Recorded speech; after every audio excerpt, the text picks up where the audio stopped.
காடு சுற்றுவார்கள், கலப்பை பிடிப்பார்கள், உழுவார்கள், விதைப்பார்கள், அறுப்பார்கள், சுமப்பார்கள், உண்ண மட்டும் உணவில்லாமல் தவிப்பார்கள். அந்த மாபெரும் கூட்டத்திலே நானும் ஒருவன். படையிலே சேர்ந்தேன், மக்களுக்கு பணிபுரிய, நாட்டை காக்க. சேர்ந்த பின்பே அறிந்தேன், ஆற்ற வேண்டிய படை மக்களை அழ வைத்தது, வாழ வைக்க வேண்டிய படை மக்களை மாய வைத்தது என்று. உங்கள் ஆட்சியின் கொடுமைகள் அனைத்தையும் கண்டேன்.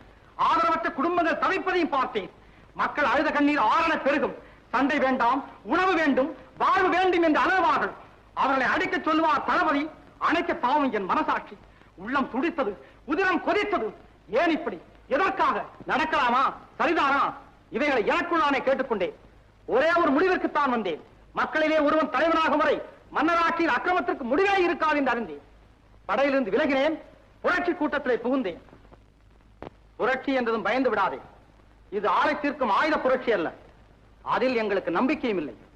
ஆனால் நாங்கள் தீயிடுவோம், தீமைக்கு கொள்ளையடிப்போம், மக்கள் உள்ளங்களை குவித்து வைத்து அனுபவிப்போம் அறிவு பொருள்களை. கத்தி எடுக்காத, ரத்தம் சிந்தாத அறிவு புரட்சி அது.